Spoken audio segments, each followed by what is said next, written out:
Clip number 139۔ اس clip میں آپ قرآن پاک کی سورہ آل عمران کی آیت نمبر 123 سے 125 کی تلاوت، ترجمہ قرآن اور تفسیر قرآن صراط الجنان سنیں گے۔ بسم اللہ الرحمن الرحیم۔ ترجمہ، اللہ کے نام سے شروع جو نہایت مہربان رحمت والا ہے۔ وَلَقَدْ نَصَرَكُمُ اللَّهُ بِبَدْرٍ وَأَنْتُمْ أَذِلَّةٌ فَاتَّقُوا اللَّهَ لَعَلَّكُمْ تَشْكُرُونَ۔ ترجمہ، اور بے شک اللہ نے بدر میں تمہاری مدد کی جب تم بالکل بے سر و سامان تھے، تو اللہ سے ڈرتے رہو تاکہ تم شکر گزار بن جاؤ۔ وَلَقَدْ نَصَرَكُمُ اللَّهُ بِبَدْرٍ، اور بے شک اللہ نے بدر میں تمہاری مدد کی۔ یہاں اللہ عز و جل اپنے عظیم احسان کو بیان فرما رہا ہے کہ غزوہ بدر میں جب مسلمانوں کی تعداد بھی کم تھی اور ان کے پاس ہتھیاروں اور سواروں کی بھی کمی تھی، جبکہ کفار تعداد اور جنگی قوت میں مسلمانوں سے کئی گنا زیادہ تھے، اس حالت میں اللہ تعالیٰ نے مسلمانوں کی مدد فرمائی اور کفار پر فتح و کامرانی عطا فرمائی۔ جنگ بدر 17 رمضان 2 ہجری میں جمعہ کے دن ہوئی۔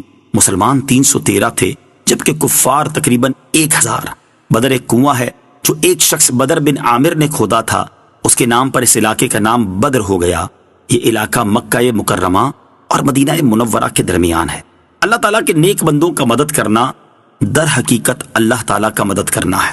اس آیت مبارکہ سے اہل سنت کا ایک عظیم عقیدہ واضح طور پر ثابت ہوتا ہے، وہ یہ کہ جنگ بدر میں مسلمانوں کی مدد کے لیے فرشتے نازل ہوئے، جیسا کہ اگلی آیتوں میں موجود ہے۔ جنگ میں فرشتے لڑے، انہوں نے مسلمانوں کی مدد کی، لیکن ان کی مدد کو اللہ تعالیٰ فرما رہا ہے کہ بدر میں اللہ تعالیٰ نے تمہاری مدد فرمائی۔ اس سے معلوم ہوا کہ اللہ عز و جل کے پیارے جب اللہ تعالیٰ کی اجازت سے مدد فرماتے ہیں تو وہ اللہ ہی کی مدد ہوتی ہے، لہٰذا انبیاء اور اولیاء جو مدد فرمائیں وہ اللہ تعالیٰ ہی کی مدد قرار پائے گی اور اسے کفر و شرک نہیں کہا جائے گا۔ اذ تقول للمؤمنین ألن يكفيكم أن يمدكم ربكم ب3,000 من الملائكة منزلين بلى إن تصبروا وتتقوا ويأتوكم من فورهم هذا يمددكم ربكم ب5,000 من الملائكة مسومين۔ ترجمہ، یاد کرو اے حبیب جب تم مسلمانوں سے فرما رہے تھے کہ کیا تمہیں یہ کافی نہیں کہ تمہارا رب 3000 فرشتے اتار کر تمہاری مدد کرے؟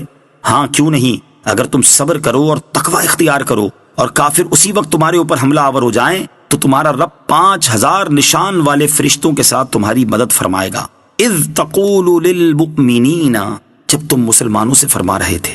شہنشاہ مدینہ صلی اللہ علیہ وسلم نے صحابہ کرام علیہم رضوان کو حوصلہ دیتے ہوئے اور ان کی ہمت بڑھاتے ہوئے ارشاد فرمایا کہ تم اپنی ہمت بلند رکھو، کیا تمہیں یہ کافی نہیں ہے کہ اللہ تعالیٰ 3000 فرشتے اتار کر تمہاری مدد فرمائے؟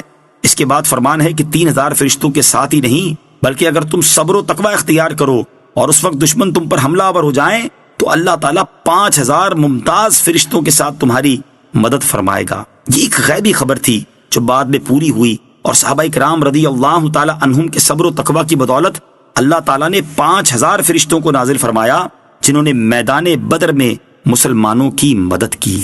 واقعہ بدر سے معلوم ہونے والے مسائل۔ اس آیت اور واقعے سے 3 باتیں معلوم ہوئیں۔ نمبر 1، بدر میں شرکت کرنے والے تمام مہاجرین و انصار صابر اور متقی ہیں، کیونکہ اللہ تعالیٰ نے اپنی مدد اتارنے کے لیے صبر اور تقوی کی شرط رکھی تھی، اور چونکہ فرشتے بعد میں نازل ہوئے تو اس سے معلوم ہوا کہ شرط پائی گئی تھی، یعنی صحابہ کرام رضی اللہ تعالی عنہم نے صبر و تقوی کا مظاہرہ کیا، لہٰذا صحابہ کرام رضی اللہ تعالی عنہم کے صبر اور تقوی پر قرآن گواہ ہے۔ نمبر 2، بدر میں تشریف لانے والے فرشتے دوسرے فرشتوں سے افضل ہیں کہ رب عز و جل نے ان پر خاص نشان لگا دیے تھے جن سے وہ دوسروں سے ممتاز ہو گئے، اور احادیث میں اس کی صراحت بھی موجود ہے کہ بدر میں اترنے والے فرشتے دوسرے فرشتوں سے افضل ہیں۔ نمبر 3، سرور عالم علیہ الصلوۃ والسلام کی خدمت اور مجاہدین کی مدد اعلیٰ عبادت ہے کہ یہ فرشتے حضور اقدس علیہ الصلوۃ والسلام کی خدمت اور صحابہ کرام کی مدد کے لیے نازل ہوئے اور دوسرے فرشتوں سے افضل قرار پائے، لہٰذا حضور پر نور صلی اللہ علیہ وسلم کے صحابہ کرام تمام مسلمانوں سے افضل ہیں کہ یہ وہ خوش نصیب حضرات ہیں جنہیں حضور سید المرسلین صلی اللہ تعالی علیہ وسلم کی خدمت نصیب ہوئی۔ حدیث میں ہے اللہ تعالیٰ نے اصحاب بدر کے بارے میں فرمایا تم جو چاہے عمل کرو تمہارے لیے جنت واجب ہو چکی ہے۔ شہداء بدر ہی کی فضیلت پر ضمناً دلالت کرنے والی یہ حدیث بھی سماعت کیجیے۔ حضرت انس رضی اللہ تعالیٰ عنہ فرماتے ہیں غزوہ بدر کے دن حضرت حارثہ رضی اللہ تعالیٰ عنہ شہید ہو گئے تو ان کی والدہ نے نبی پاک علیہ الصلوۃ والسلام کی بارگاہ میں حاضر ہو کر عرض کی یا رسول اللہ صلی اللہ تعالیٰ علیہ وسلم، آپ کو بخوبی معلوم ہے کہ مجھے حارثہ کتنا پیارا تھا، اگر وہ جنت میں ہے تو میں صبر کروں اور ثواب کی امید رکھوں، اور اگر خدا نہ خواستہ معاملہ برعکس ہے تو آپ دیکھیں گے کہ میں کیا کرتی ہوں۔ نبی پاک علیہ الصلوۃ والسلام نے ارشاد فرمایا تجھ پر افسوس ہے، کیا تو پگلی ہو گئی ہے؟ کیا خدا کی ایک ہی جنت ہے؟ اس کی جنتیں تو بہت ساری ہیں، اور بے شک حارثہ رضی اللہ تعالی عنہ جنت الفردوس میں ہے۔